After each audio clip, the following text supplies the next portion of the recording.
Honestly, I'm so happy to release this, y'all. It feels so good to finally release this stuff. It's stuff that I feel like I just was ashamed of.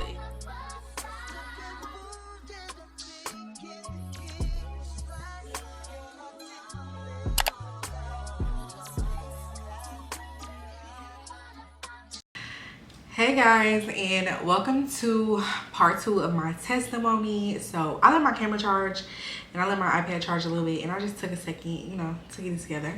And yeah, my setting powder has melted in my face. I usually like powder it away, but we're gonna get into that. So I'm just gonna pick up where I left off, which was moving off of campus. The case and everything. I went through all the traumatic stuff. Went through my childhood, loss, dealt with sexual assaults and all of that stuff. And now we're just gonna get into me, like what it looked like for me to move through that and how the anger and the hurt started to build up. And yeah, we're just gonna get through it real quick. Okay, so I ended up losing my case. That's the last thing I remember talking about. And that was just like humiliating, and it was very hard, but it was also like I didn't have nowhere else to go outside of college, so I kind of stayed. I didn't want to stay, but I stayed because I didn't have nowhere else to go. I lived on campus during the summers and everything because I just didn't have anywhere else to go. So I ended up moving in with my two best friends, and they had the same name. One of them was 2 years older, and one of them was 4 years older than me. It might have even been more. It might have been like 3 and 5 or something. I don't know, but they much older than me. And I ended up moving in with them. It was just supposed to be me and my older. They had the same name. We just don't call them Courtney. The older Courtney, we was planning on living together, but we had a 3-bedroom, so we had an extra room. So my other friend that was real close to me, but she was going to another school at the time. She told me she was coming back. I'm like, well, you should be our roommate or whatever. And the older friend, Courtney, she was the one who like dealt with the situation of like taking me to the hospital to get a rape kit, like all of that different stuff. So she knew everything I had been through. She actually was one of the staff that was inside of the meeting during the meeting. And she had to testify, but I feel like she kind of kept it like, I don't know. Yeah, but yeah. Anyway, I lived with them, and this summer I had went to Chicago. I actually did go to Chicago at some point in the summer because I lived on campus for summer school, but summer school don't last all the way up, so it's a couple weeks where you don't have nowhere to go. And I went to Chicago, so during that time in Chicago or whatever, we partied, like we had a time. I think I was turning 20. Yeah, I was turning either 19. I was turning 19. And we partied, like I was super gay at the time, so we had some lesbian parties. I used to be doing wild stuff, and the younger Courtney like came with me to some of them or whatever. And yeah, we had just gotten closer that summer. We had hung out a lot. We got drunk together a lot. We had just gotten like a lot closer, but she did not know what had happened to me that semester forward, and she didn't know why I was drinking so much and why I was just like ready to party so much, because I had never really been a partier. Like, don't get me wrong, at school I was kicking it, I was blackout drunk all the time, but in Chicago I never went to a party in Chicago. I never did too much in Chicago, but she didn't know like what was going on with me, and I never told her. To this day she don't know none of this stuff happened. So anyway, when we get to school, like when school start, all of that party stuff, it go out the window. Like, I am a good student. I'm here to do my work or whatever, and I just wanted to focus. And by the time summer was over, I had gotten a girlfriend, so I was like in a relationship, and I just wanted to focus on that. And I ended up opening up to her and telling her like everything that had happened or whatever, and like how I just felt like I had been acting or whatever, because I was acting out of just like trauma or whatever. So I was real close with her, and I was real bonded to her because she knew, and then I was real close to the older Courtney because she knew. And my roommate just felt like, my other roommate probably felt like I was just being weird or whatever. So like she would want me to come in her room and like drink and smoke with her. And we also had another friend that I don't know where she came from, but she ended up just being a stray in the house. And she was like living in our house. She was sleeping on the couch, or she was sleeping in the other Courtney room. Like, she was just always there, but she didn't go to our school no more. She had already left the school, and we had previously gotten into it before. So I really don't even understand like why she was in the house, but we wasn't into it at this time. So after a while, younger Courtney starts to get like irritated that like I'm just not trying to be around her. I'm not trying to be around them. I'm not trying to party. I'm not trying to drink. Whole time not knowing I'm dealing with something, but she just take it as either way it goes. Like I'm in school, so one day I'll tell her like I don't want to drink with y'all. Like I have stuff to do. I'm on campus. I'm volunteering. Like I said, just like that or whatever. And so she take that as like a snooty, like as she should, you know, because that's how I meant it. As a snooty, like y'all don't be doing shit but drinking and smoking, and I don't want no part of that. And she took that, you know, she took that and she was upset by it. So from this point, we kind of like do not get along or whatever. Her and the girl, you know, they talking shit in the house. They like they just being weird. Like they on some bully shit in my house. Like I live here. I don't even know how you could be bullying somebody in the house they live in or whatever. They would start telling people in a school like I was talking about them, even though it would be stuff she said about them, but it would just sound so good because she came up with shit. So they told this girl, Bree, that I was talking about her, and she came over and she wanted to fight. And I'm just like, these are people that you talked about that I never talked about. I actually introduced you to these people, so I don't even understand where this came from. But it was just like some like, I'm gonna like Operation Take You Down. So they used to start inviting like my ex-girlfriend over with her new girlfriend that I had fought before, which was very weird. Like, why did you bring her over here? And she even, at first they was on some bully shit. Like they was on Twitter talking shit. And don't get me wrong, I used to talk my shit on Twitter like bitches is weird, you know, stuff like that. Like I just used to always be on Twitter talking about the stuff I was going through. And you know, they used to be offended when I used to be like bitches is weird, shit like that. But they was on Twitter talking about me all the time. Anyway, fast forward one day, she ends up like, I end up finding out that she messing with one of the girls that she had met that summer at the gay parties, and the girl only like 14, 15, and she in her 20s, like 21, 22, and I'm like 19. Like I said, she's like 2 or 3 years older than me. So I'm like, what the fuck is you messing with a 14-year-old? Now, mind you, the girl had lied and said she was 18, but we found out she was 16. Then I ended up finding out she was like 14, 15, like a freshman. And I'm like, why the fuck are you damn near a senior in college talking to somebody that's a freshman in high school? Like that don't add up to me. And one day we went to the movie theater and she was saying something, and I was like, she said something, and I brought up the fact that she was messing with I brought up something. I'm like, oh, cause you gay or something. I think I brought up the fact like she like girls now. She said some man in the movie wasn't cute, and I was like, oh, that's because you gay now or whatever. And she like looked at me like, why would you be like out of my business? And you know what? I was talking shit, but I wasn't thinking about it like, oh, I'm outing her because this my friend and I'll just be talking shit with my friends or whatever. So then I guess she was like, you going around saying that I'm messing with a 15-year-old. And I'm like, I don't think I was going around saying that, but at the same time, I probably said it because I just be talking, like, but I wasn't going around like spreading it. So I just was like, are you messing with a 15-year-old? Like, that's how I responded. Like, I got a smart ass mouth, so anytime a bitch say I was talking too much, I probably was.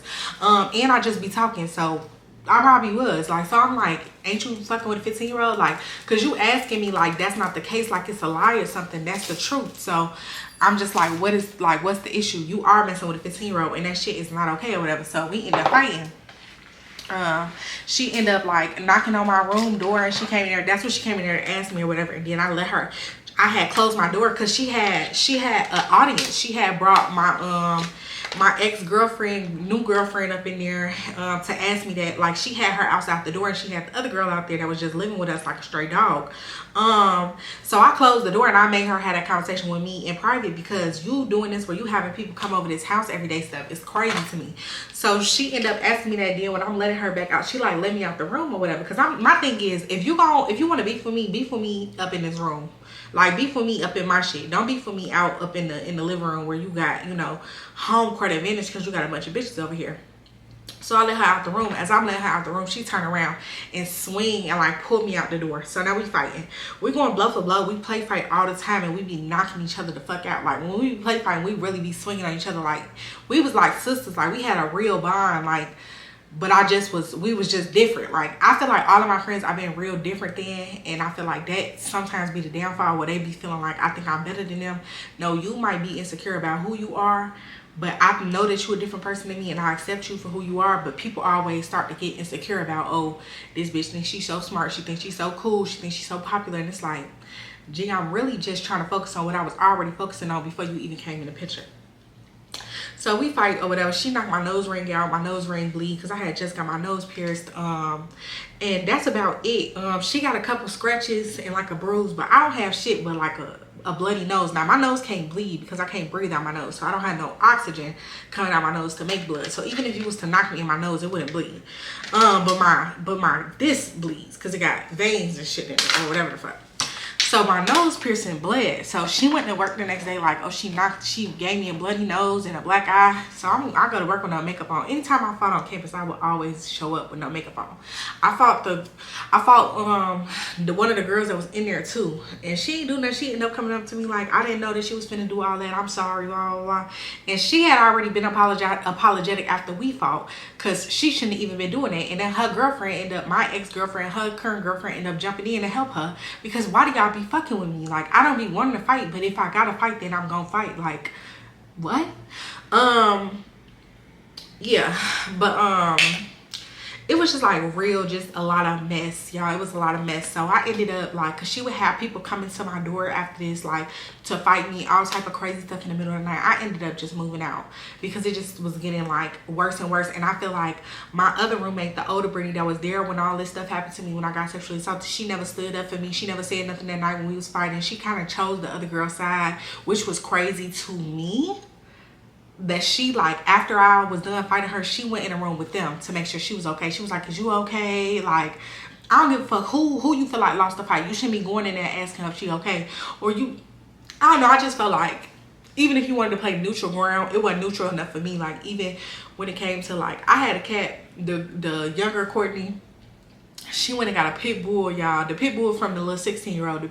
A 16-year-old had a pit bull. She brought the pit bull to campus. And you know you can't have pit bulls in apartments. So she called, and I had ended up paying my cat fee. Because once we start beefing, I know how people get. They try to do anything to you. So I had paid my cat fee in advance or whatever. They let me know that she called them and tried to get my cat out. And I'm like, well, I'm glad y'all called and said that, because she got a dog here. She was telling the dog, like, stick them, like, go to the cat, like, try to kill my cat. Like, she was doing all type of crazy shit. Like, but the craziest thing was she would never do it if it was no extra people at the house. If she didn't have nobody at the crib, silence. She would, do you know what a hot sauce said? Like, she'd be asking me shit. Like, the week after we fought, she went home for like 2 weeks. That's when she brought the dog back.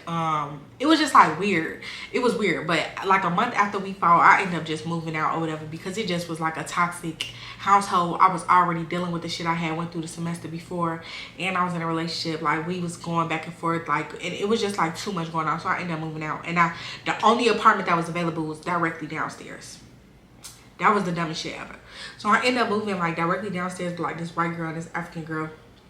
And the African girl was like she was from my heart. God put her in my life. Like, it was just like a breath of fresh air. Like, she was so funny, so fun. We just had such a good time with each other. Like, we laughed so much, and we just had a really, really good time. I ended up that spring break, I ended up using my refund and starting a business. I had got close with one of my friends, and I had asked her, like, do you want to start a business with me or whatever? She's like, yeah. We had got real close or whatever. And yeah, I was like, do you want to start a business with me? And I had made her like this fake contract or whatever, like, and I'm like, read this, and if you agree with everything, then sign it. And she signed it, but it was like a bunch of bullshit in there. So I was like, babe, I can't trust you to go in business, because like, you're not even like looking over stuff. And like, if we go into business, I need you to be, because again, all of my friends are older than me, so I need you to be, on your P's and Q's. Like, what if I was to die? This is how I think as a kid. Mind you, I'm only like 19 years old, but this is how I'm thinking as a kid. Like, I gotta be on my P's and Q's or whatever about stuff like this. Anyway, so I ended up starting my business. It was called Sunny Studios, and it was around like spring break is around like March and stuff. And I started it after like one of my makeup threads went viral. If y'all know me from like back on Twitter days, like I had a makeup thread that went super viral. This was before stuff went viral like this. Like, this was one of the most viral things on Twitter. This is when threads started. Like, this was a big thing. Really shifted the culture, if you ask me. I did like a thread on makeup, and it just went, I'm talking about 1 million retweets, 1 million views. Like, it was crazy big or whatever. So I did that, and it gave me a lot of popularity. Like overnight, I went from like 10K followers to like 30K. Kat Von D was tweeting me, like all of these brands was tweeting me, but it wasn't back in the day where like brands was sending you all their merch. Like I've received a couple PR packages, but like I was black and I was outspoken and I was super loud and gay, so I wasn't receiving that much. And to be honest, I was talking shit about some of the brands, like MAC. I was saying MAC ain't the best makeup brand. I was saying Anastasia not worth certain stuff from Anastasia not worth the money. Like I was kind of shitting on brands at the same time, and then I was pumping some up like Kat Von D and some other brands or whatever. And yeah, that went viral. So I took that was around Valentine's Day. And what happened before that, which was so significant, like which is one of the most significant moments in my whole life, like that's really big to my testimony, is the day before that the night before that thread went viral. I had it was called anti-Valentine's Day side chick sweets sale for my organization. So we had missed the Valentine's Day sale because all of the organizations were selling. So it was like, we're gonna do it after Valentine's Day for the people that get back from school, because a lot of people was gone during Valentine's Day anyway. So I'm like, we're gonna do it after, and we're gonna do it anti-Valentine's Day, so side chick sweets. And because it's funny, people gonna buy into it, but of course just because they want snacks, like they're gonna buy into it or whatever. So we did that, and during that time, like I was just real depressed. I wasn't going to class, and the fundraiser was being held in the same place where I had French class, and I wasn't going to French class, and I wanted to avoid my teacher, and I just had like my head down, and I looked like real bummy, and I had on like a jacket and like a hat, and I just like was really not like in the mood to be at school. So I ended up telling my vice president and my treasurers and stuff, like, y'all gonna have to hold it down. Like I don't really want to be here. Like I'm really depressed and I'm sad, like, and I really just don't want to be in school. Like I want to leave or whatever. I'm like, so I'm just gonna sit this out. Like I need to take a mental health day or whatever. So they ended up taking over, but before they did, I ended up like, they was asking me stuff, and I was telling them like how I'm gonna be a millionaire, and this girl was recording, and she like, the video didn't save or whatever. It was like Snapchat or something, and then she like re-recorded it. She was like, what you say? I was like, you know, she was like, you gonna be a millionaire? I'm like, you know, I'm gonna be a millionaire. And like that was like a significant like moment I know that I'm gonna look back on in my life one day when I'm finally a millionaire and be like, oh my God, you know, it finally came, because I know that moment is gonna come for me. I always knew it as a kid. I've always known it as a teenager, as an adult. Like I know that this is the, like I was called to do so much, and it is gonna get me to that status. And that's just one of the rewards of following God and keeping steady on the path that I'm supposed to be on. Phone. I gave it to you once, I can't give it to you again. What you want? Come on, why won't it? So you're not gonna be a millionaire? So you're not gonna be a millionaire. But yeah, I was just like, I know I'm gonna be a millionaire, and I'm gonna insert the videos. Y'all, I'm gonna try to insert like clips and videos and stuff to go with like some of the stuff I'm seeing, just a couple receipts, because the girl keep the receipts up on her. Okay, I keep all the receipts. So if anybody, you know, wanna say I'm talking BS, ask me for some receipts. Although I don't always provide them. I'm just waiting for the day that they, you know, really necessary. Documentary type vibes. Anyway, y'all. So I end up going home, and I'm supposed to be in class at the time. I got another class. I skipped French, but I got another class after this that I'm like, I'm gonna go to. I end up getting dressed, but I just didn't walk out the door.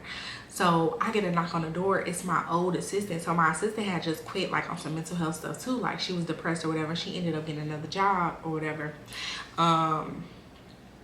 And I was kind of like blue because she got the job from older Courtney. Like older Courtney helped her find a job, and I'm just like, damn, it's like everybody plotting against me, and I'm going through so much shit. And then I just had to move out my crib, and I just fought my best friend, and like all of this stuff, and then you helped my assistant find another job. Like it was just a lot, but I wasn't being selfish because I knew that she had went through a lot in her life just like me. Like when it came to like Thanksgiving weekend and stuff, you know, she stayed with me because we ain't had nowhere to go. But I finally lived off campus, so I didn't have to go home for the summers no more.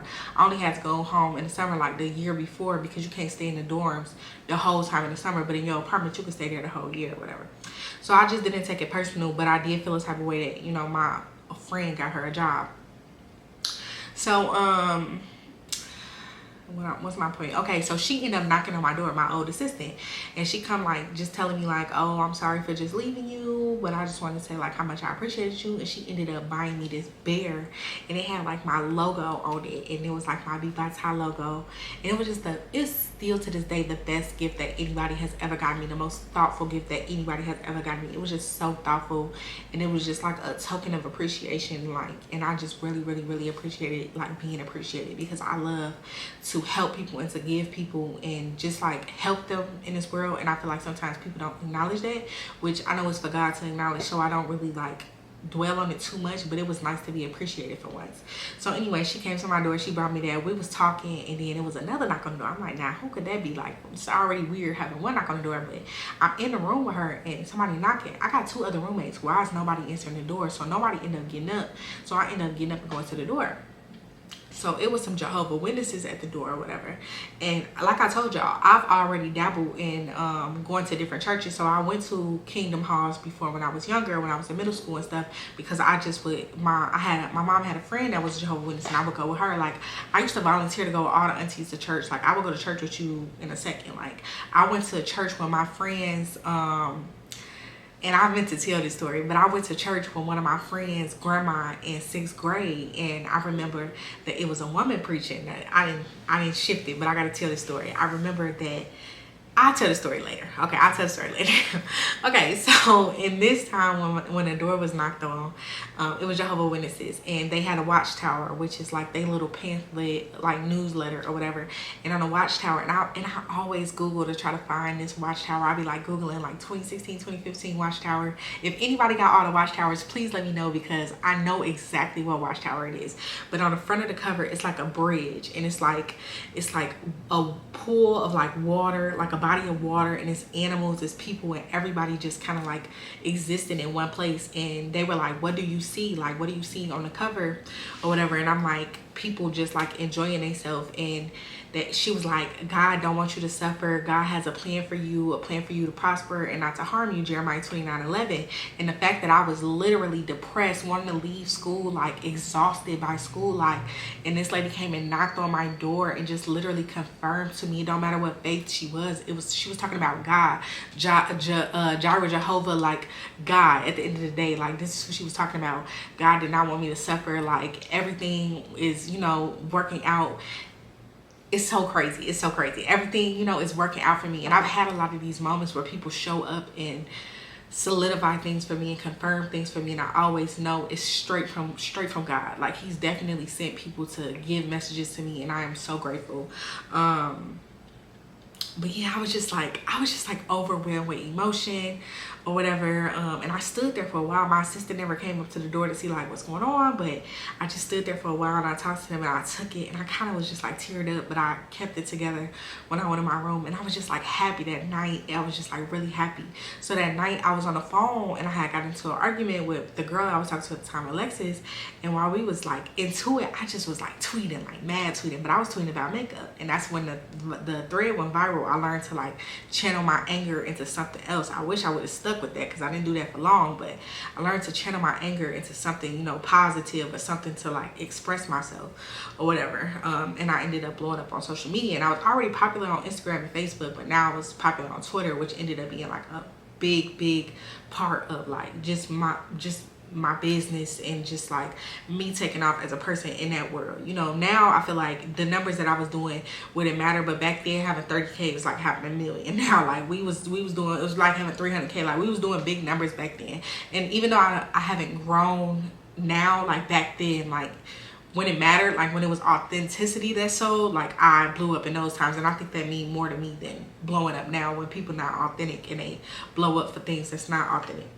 Okay, so I ended up just like, I felt like that was confirming everything. So I ended up just like focusing on my business. I ended up opening the business a few weeks later, and it just blew up. Like, it was selling out.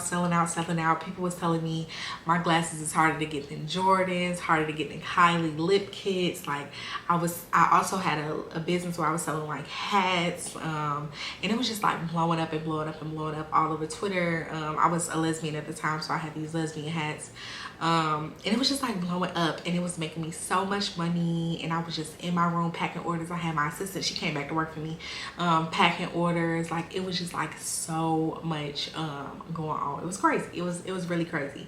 And I was just like so thankful. So the bullying from the girl upstairs ended up like continuing. The end of that year, basically, like, it just got bad, like, to the point where she would be like waiting outside of my apartment for me, because her girlfriend was down there for a while, and the other people, they would be like waiting.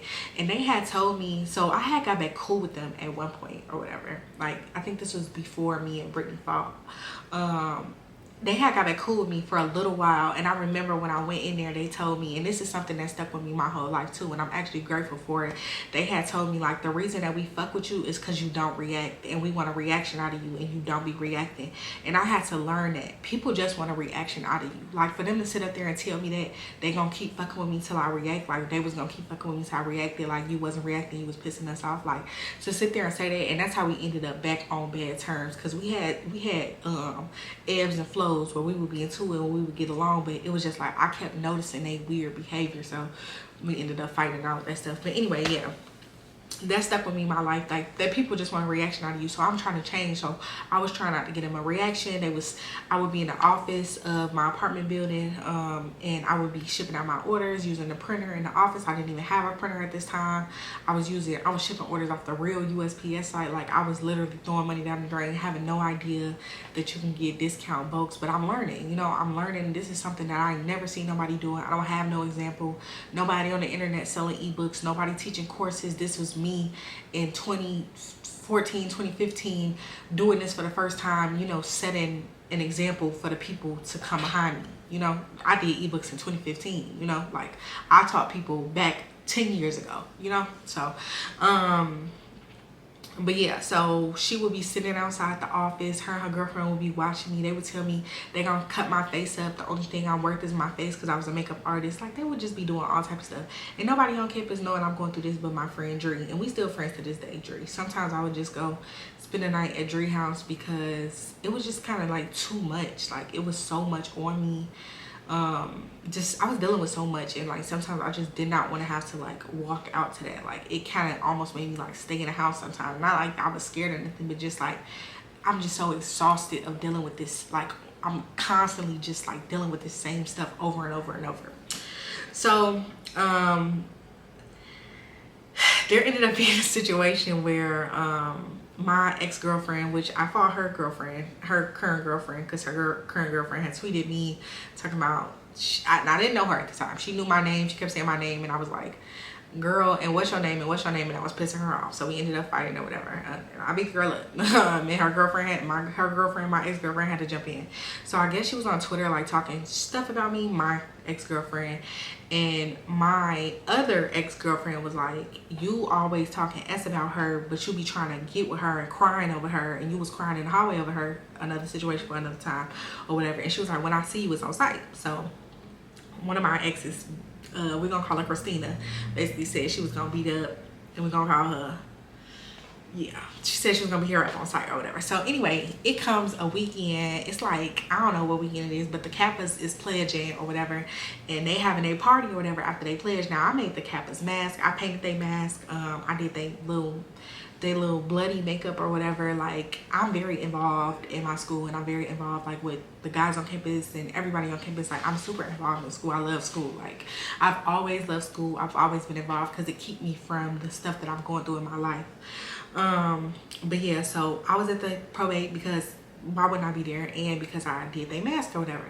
So I guess both my ex-girlfriends was there, and I guess the girl finally seen her. So the one who said she was gonna beat her up, she wasn't on nothing or whatever, but I guess the girl tweeted, I thought you said it was on site or whatever. So then she made the Christina girl end up like going outside and knock her out. She was tired of them messing with me. Like, she just felt like they kept messing with me, so she ended up knocking her out or whatever. And yeah, it just like my phone started blowing up. Yo, ex-girlfriend's blah blah blah. Everybody thought it was about me, but I'm like, it's not about me, it's about disrespect. I mean, technically it's about me, but it's about disrespect or whatever. So long story short, because I'm not gonna go through all of that, but long story short, it ended up being like a brawl. So at the Kappa house, like after that same night, they ended up, you know, they was gonna fight again. So now they got all their friends with them, and both ex-girlfriends got all their friends with them. Now, the girl I fought, the girl I fought, my girlfriend, she's really tall and big. Like, I could beat her up. I don't know why, probably because my adrenaline was pumping, but she's really tall, and I can fight. And she's really tall though, so she fought a really small girl, she beat her up. But on Christina's side, nobody got beat up but one person. So it's like 817, and they're dog walking the people who was bullying me. Like, they dog walking them, and I'm just like screaming like, take me home, take me home, take me home, y'all, because I do not like to see people fight. I don't like to see people get violent. I don't want nothing to do. And I told y'all, I come from an abusive household, so when people run towards fights, I've always ran away from them. Like, I don't want to be around it. I don't want to know. But I ended up trying to like pull this. So y'all, I do not want to tell the story. Okay, so my ex-girlfriend was getting beat up. The op ex-girlfriend is getting beat up. Okay, like, she's leaking. But her and the girl on my current ex-girlfriend side, she got on the same color as the girl, and they hair the same color. So she ended up getting knocked out too, and she on their side, but she ended up getting knocked out by them because they don't realize it's not her. So I try to like tell her like, it's okay, she finna knock my ass out, like, back your ass out. She cussing me out or whatever. I'm like, oh no, you know what, I'm ready to go home. So I'm screaming again like, somebody take me home, somebody take me home. I end up hopping in the car, I go home. I just find out, you know, the op exes got beat up. The friend was fighting her, the younger Courtney was fighting her 14-year-old girlfriend. Ran down the street. They said she ran down the street like a track star, like the high schooler she was. She should have been at high school and not there. Like, girl, what is prom? What is Easter break? She was there for so long. She was there for almost a month. Do you not have to go back to school? So yeah, they end up fighting or whatever. So now it's getting brought back to my house. So my door getting knocked on. It ended up being my ex-girlfriend or whatever. But when I open the door, I see the girl, the younger Courtney, upstairs, like hollering and screaming or whatever, like, you finna get your beat, you finna get beat up, blah blah blah, because everybody got beat up or whatever. So I come outside, y'all, why the police like rushing towards me? And I'm like, why is the police rushing towards me? And she's running down the stairs while the police is like rushing towards me. And I'm like, why are you running down the stairs if the police right here or whatever? They end up being like, we're gonna say Courtney. They was like, Courtney, blah blah blah, who is that? I'm like, that's her. They like, okay, you called the police, what's up? How you call the police and running up on somebody? So it was just weird. So we didn't end up fighting that night. So the next day we was gonna fight because they basically was like, you know, everybody was on Twitter. This was a Twitter time. So we was about to fight. She wanted to fight one-on-one or whatever. So I'm like, yeah, we can fight one-on-one. But when I went downstairs to fight one-on-one, she had a taser. Why do you have a taser? Like, what? So she had a taser. We had some crazy people on our side. Warrants for their arrest. They was hiding in my closet, all types of stuff. So we had some crazy people on our side. The girl went, when she seen her with a taser, she went and grabbed a hammer. She was like, if she want to tase you, then she gonna get hit with this hammer. Now that takes you from a misdemeanor to a felony. So the police got called again because of the hammer situation. Whole time now the older Courtney called the police and told about the hammer, and the police is coming and telling who's called. Like, they're giving first and last names. So the older Brittany was the one who had called. And again, I felt like, you know, everything I went through, you know, these people is bullying me, you know, these people are waiting outside my door, and you continue to choose sides and you continue to choose. She like, well, I live with her and I have to live with her, so I just didn't want to be. And I'm just like, you're a grown-ass woman at this point. She's like 26 years old. Like, you're a grown-ass woman. Like, I'm 29 right now. I couldn't see myself doing that shit 3 years ago. Like, you're a grown-ass woman. I don't understand why, like, you know, you keep choosing her side or whatever. She was like, I just didn't want no confrontation. I just wanted everything to be safe, so I just called the police, blah blah blah. So I never fucked with her again, ever. Not for real. She be DMing me and stuff now, but I don't think she understand like that. I just don't fuck with her. Like, I just don't fuck with her. Like, I don't know, she hold like deep trauma points in my life, and I just don't want to be friends. So if she watched this, yeah, I don't want to be friends in the politest way possible though. So yeah, so I ended up after that it was just like too much drama. It was too much bullying. It was too much like after my ex-girlfriend and them went back to school, because they don't go to my school. After they went and left, it was like it was even worse, you know, because obviously everybody got beat up on your side. Not everybody really coming at me. So I ended up leaving school because it just was like too much. This girl would be outside like putting me on camera, all of this stuff. But if she was by herself, mute, not a single word when she was by herself. But when she was with people, it was just always like antagonizing me, talking shit. Like if she was on the phone, then, or like on FaceTime, it was like talking shit. But if she was by herself, it was you wouldn't hear a fucking sound. So dang, Jesus Christ. Man. Oh my God. Oh, we're just gonna take that right on out. Yeah, so that was college. So I ended up going home and I went back to Chicago. Yeah, I wrote like everything out, like my whole little life. Yeah. So yeah, I went to Chicago and I lived with my aunt at this time. And honestly, living with my aunt, like my mom grew up in the house with my aunt, like all my siblings. Like I got a cousin that's like 30 that still live at the house. Like people live in that house for a long time. So going there at 19 years old, like I just kind of went in there with the fact like I'm not about to be living in this house. I'm 30. Like I'm not about to be you know, freeloading like bum. Like that's just kind of how, like no offense to my cousins or nothing, but that's just how I feel. Like I'm not about to be no freeloading bum. So I was in there for like a summer. I heard the remarks about like, oh, you lazy, oh, you sleeping in, oh, you messy, oh, you know how old people is, they bicker, and that's fine. If you in your house, I feel like you got the right to bicker, and I think that's something that my cousins don't understand. Like you feel like this lady picking with you and she messing with your self-esteem, but for me it's just like she trying to get us to get out. Like she trying to get us to realize like you don't want to be in here dealing with somebody, you know, bickering all the time, so you should want to get out. So I did. So I got my first apartment by the time I was 20. Honestly, it was like in 2 months. Like I only stayed there for like 2 or 3 months, but before the summer was over, I ended up getting my first apartment. And I was Ubering everywhere, y'all. I was spending so much money. I was Ubering everywhere, but I was making a lot of money. My business, I had scaled my business so much that I was able to even leave school. I did talk to all my teachers before I left and stuff, and they was telling me like, I think it is smart for you to leave because you kind of focus more on your business than school anyway, and you're really good at it, and you don't have to go to school to be good at your business. So I just kind of like, you know, met with all my mentors and all my teachers, and they kind of just told me like, I don't think it would be a problem if you left school. Like you make more than us now. Not that it's just about money, but like you're a smart girl and I think you'll be okay. And I appreciate them, you know, for just validating the fact that I wanted to leave school or whatever. So I left. I got my own apartment, Ubered everywhere until my mom, I don't know when we got back on good terms, but at some point we had to get back on good terms because she ended up giving me her car. And I had her car, so now I drove around in her car or whatever, and I would like take my orders to the post office. I just was like working. I lived on 71st and South Shore, so I lived in the hood, but I mean I had like a nice apartment until it wasn't no more. Like it got worse and worse, but I felt safe. I just feel like just being raised like half Kankakee, half Chicago, like I had the means to be able to, you know, survive in Chicago. There was a lot of shooting and a lot of stuff going on, but I was pretty much safe for the most part. So after this, I ended up working in the shop.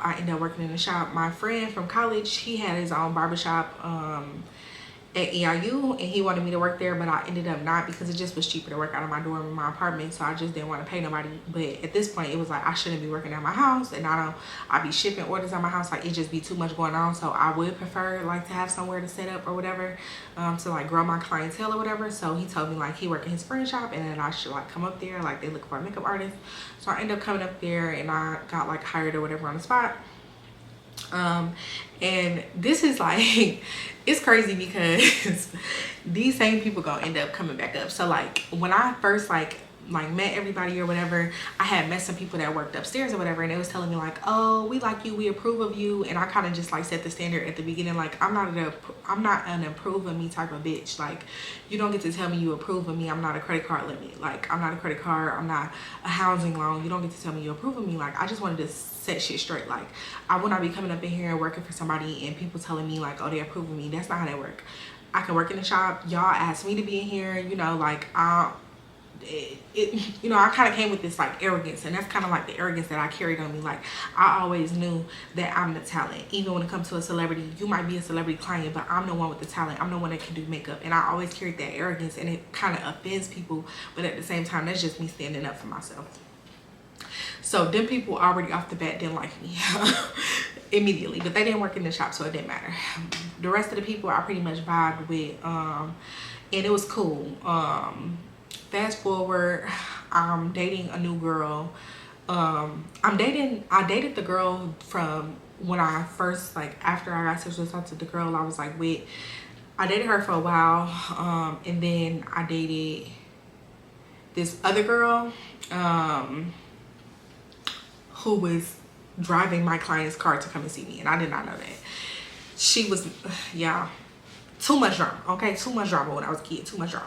Anyway, fast forward, just like, let's skip all the drama. But fast forward, my aunt ends up getting cancer. Now, this is my best friend in the world. My aunt, like, it's nobody, you know, I'm closer to than my aunt. I done lost my grandpa. Like, this is like to me, it's my maternal figure. Like, this is my BFF. Like, this is just, you know, my ace-boon coach, my auntie.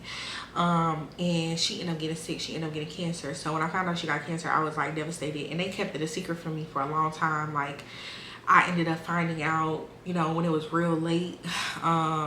She had known for a while, and I kept calling her and she wasn't answering the phone and stuff. And then somebody finally just told me, like, don't say nothing, but your auntie got cancer. And I was pissed, like, that the fact that they kept it from me or whatever.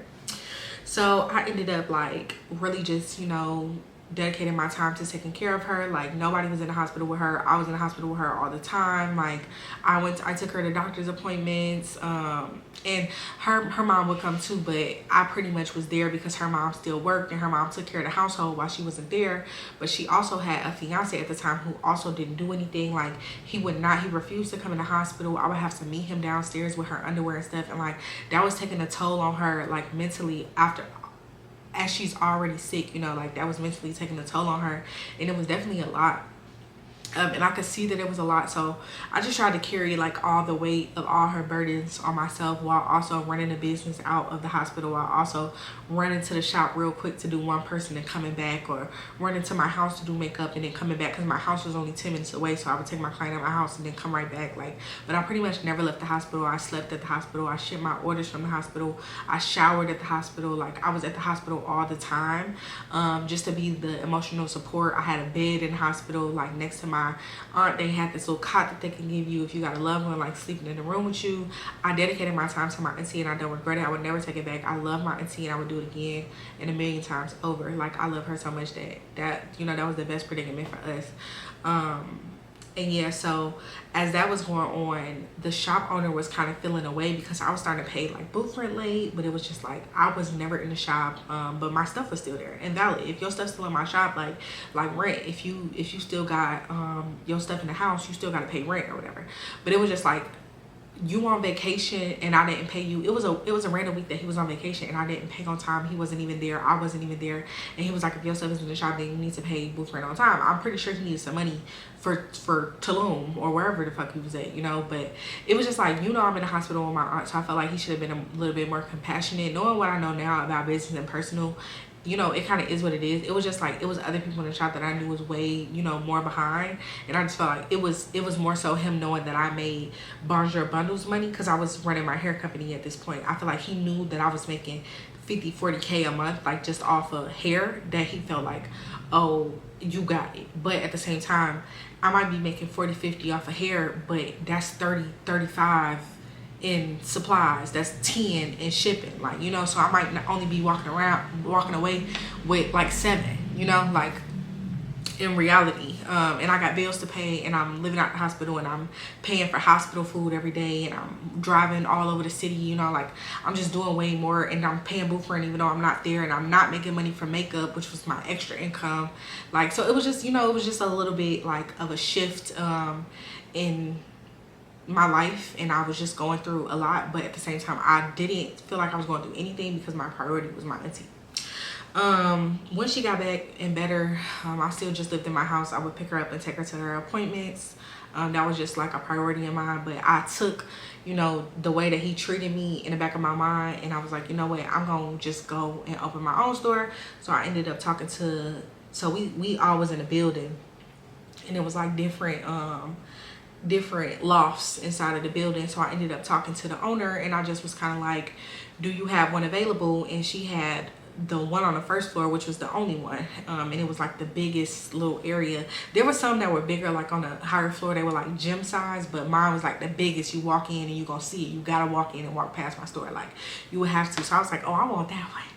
I'm about to shit on these niggas. So I was like, I want that one. So I ended up getting that, and that was like a $2,500 rent at 20 years old. With at this time I've moved to a new place, so I got $1,600 rent at the crib, I got $2,500 rent at the store, and after I get my store together and pay for everything in my store, and I paid it all on my own, paid for everything. There was no business loans, there was no none of that. I didn't know about these things back then. After I paid for everything, the makeup areas, the mirrors, the paint, the flooring, you know, after I did all of that stuff, I was almost getting ready for my grand opening. The week before my grand opening, my girlfriend at the time crashes my car. So I had just got this car. I had just got this car maybe like 2 or 3 weeks before. I got a new apartment, new car, new crib. Like, I was just bossing up. Like, my tactic of revenge is bossing up. Like, if you come at me, don't worry about it, because I'm about to shit on you in no time. Like, I'm a boss up type of girl. We ain't gotta argue. I'm finna boss up. So she crashed my car, and it had just came off the lot. I did not have no insurance. I don't even know if I had a license. I probably had a license at that time. But she crashed my car. So, yeah, I ended up paying cash to get my car fixed. So I ended up giving the car lot, and he was really hesitant about this, and now I understand why he was, because it didn't make sense. I should have just let the car be totaled out, and I should have just had that debt.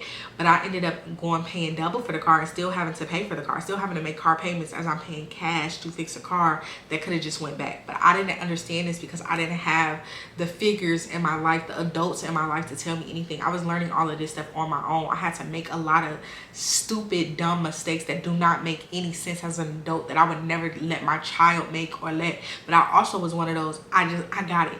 You know, like, even if my mom would have told me that don't make sense, I would have been like, but I got it and you don't, so it makes sense to me. So it don't even matter if I did have that. I probably wouldn't have listened. And I just was not enlightened enough. I was just like, I always threw money at problems. That's how I was. I was just a problem solver about throwing money at problems.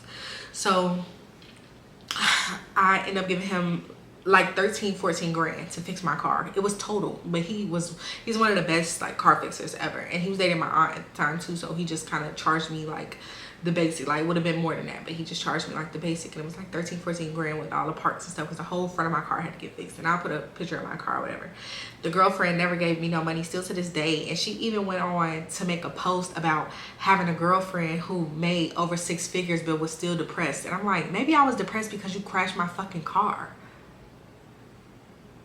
To even get on the internet and post that, and that was a couple years ago. When I seen her post that, I had an ex-girlfriend that made over 6 figures and was still depressed. Huh? First of all, money don't solve everything. So my depression had nothing to do with my money. But like, for you to use me as an example for your goddamn ebooks and teachings for your spiritual journey, that just don't make sense to me. But I forgive you. Anyway. Yeah, so she crashed my car. I paid for a new car.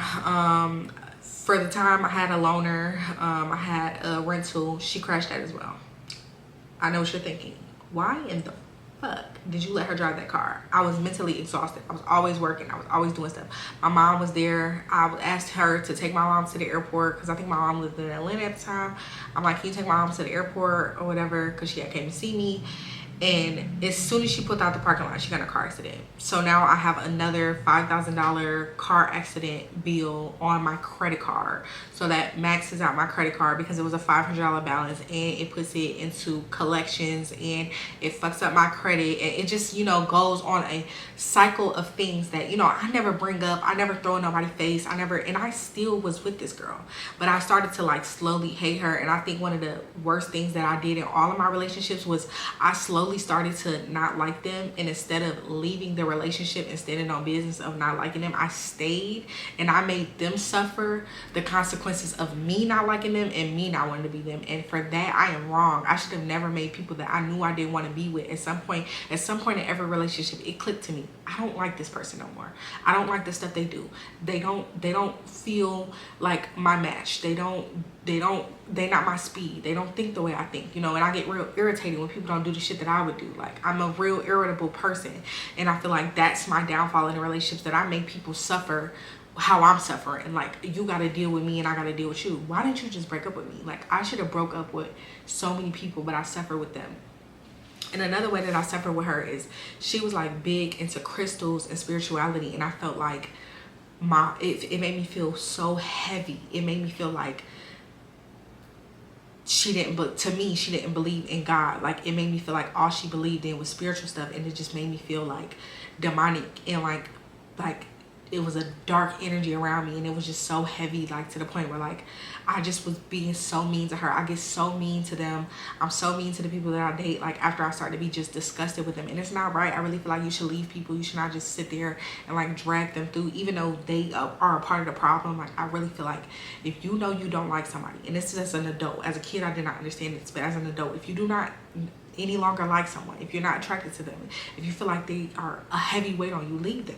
Leaving people, hurting people is so hard for me, because I feel like being hurt so much as a kid, I never wanted to hurt other people. I never wanted people to feel the pain. Like, I wasn't a bully. I wasn't into hurting people. Even fighting. When I fight, even when I fought my ex-girlfriend, I stopped and I said, now are you done?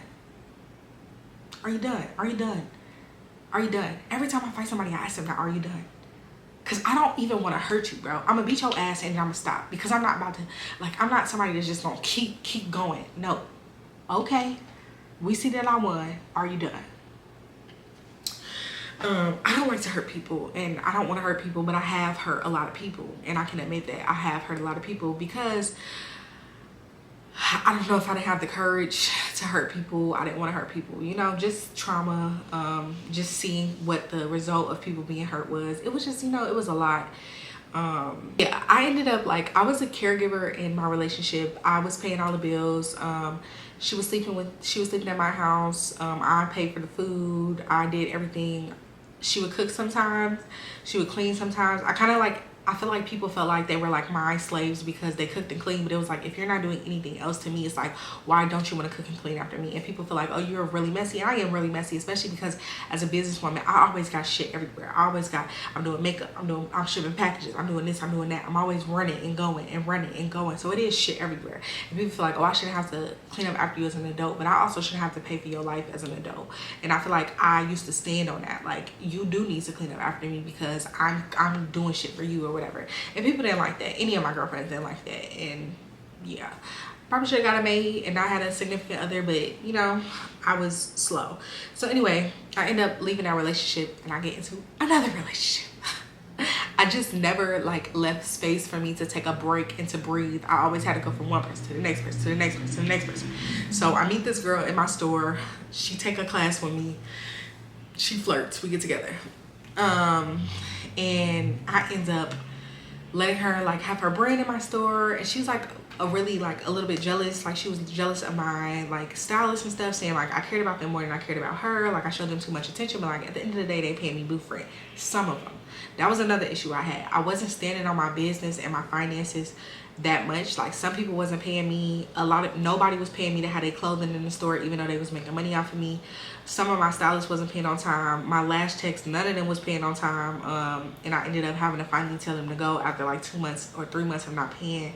But that all adds up. When I got a light bill, I didn't have a water bill, but that's gonna come up. I got shop rent, I got house rent, I got car payment, I got this, I got that. Like I got all of these bills, but I'm not making the people pay for what's supposed to generate income, and I'm falling behind in my finances, and I'm fucking my own finances up trying to help people. Like I'm such a giver and such a helper in all like areas of life that it really did bite me in the ass. I feel like people thrive on, oh, you're a mean girl, oh, you're mean, you're not kind, but I'm too kind. If to know me, to really know me, is to know that I give too much of myself.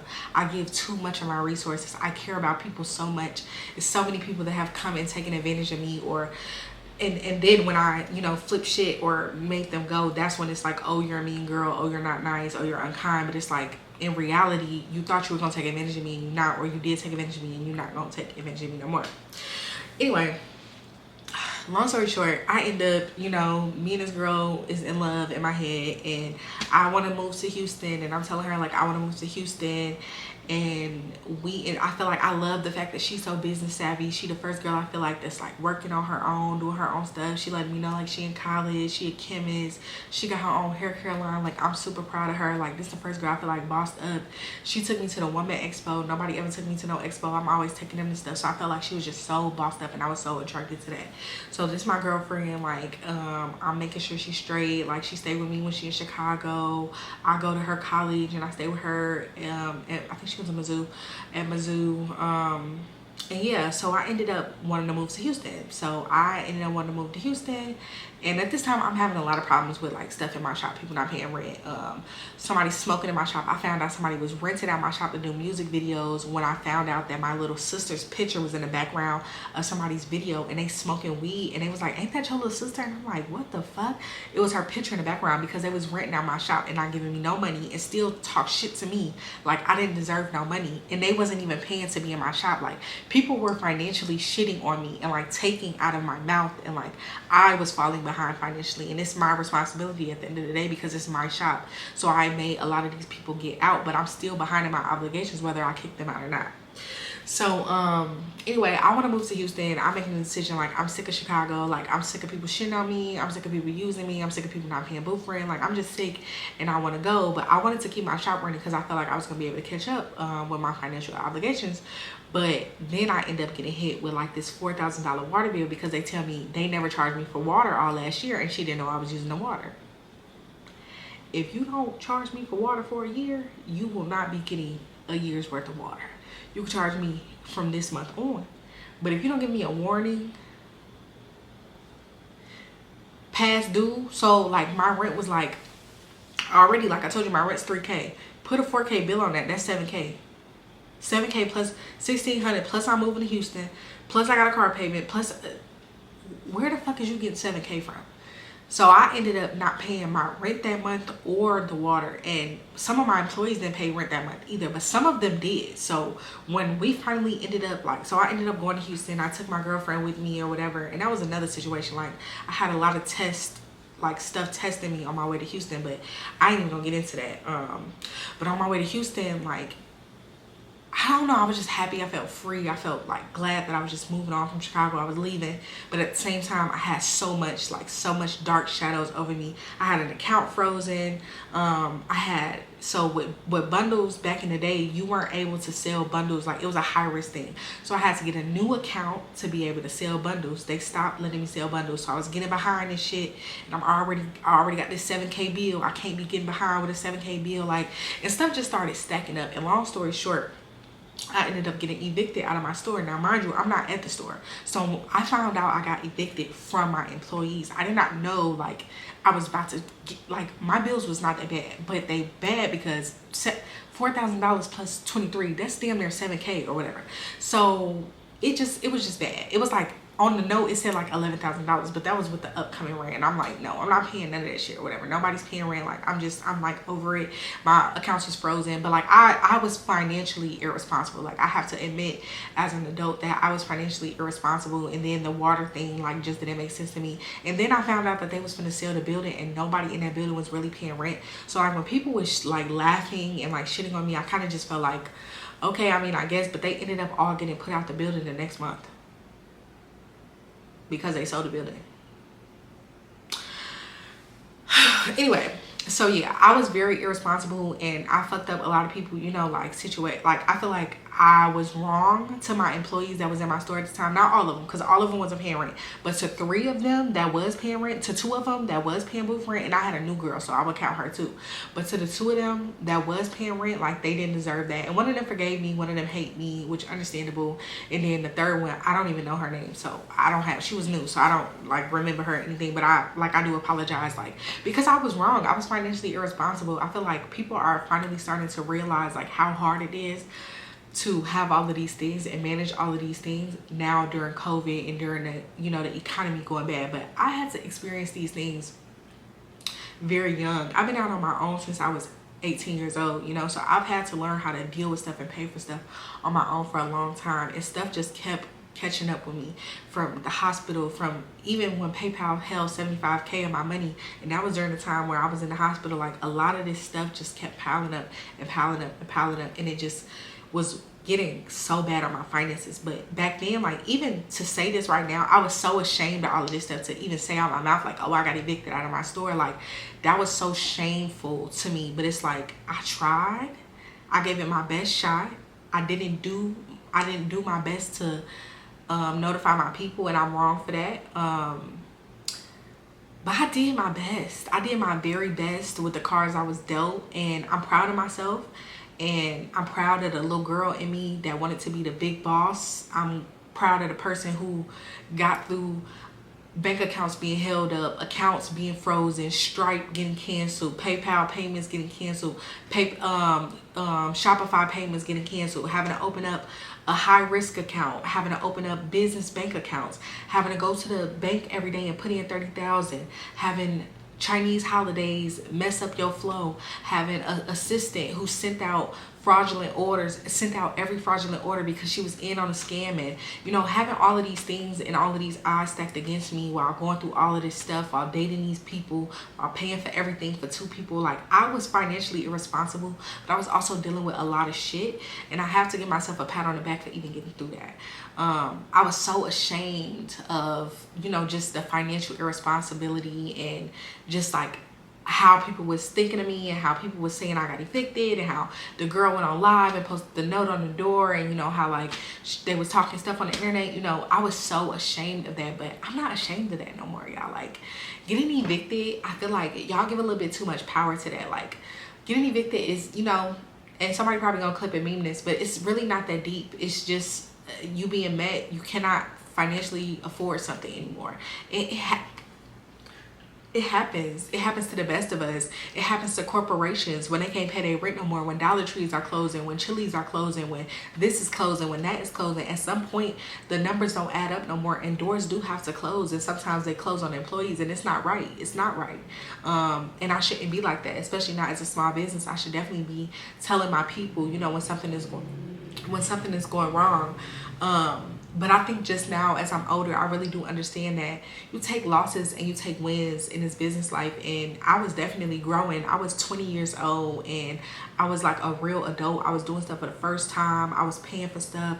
I was taking my auntie to appointments. I was dating. I was just into a lot of stuff, and I definitely had more than I could bear on me, but God still carried me miraculously through it all, and I do really appreciate him for getting me through all of that. Now we're gonna have to do a part 3 because I don't know how, but I just talked the hour again. So part 3 is the final part because it's LA and it's Mexico, and it's when things start to get good. It's when I start to heal. Oh no, we still gotta do Houston. Okay, I'm gonna do Houston. So we're gonna start with Houston, we're gonna do LA, then we're gonna do Mexico.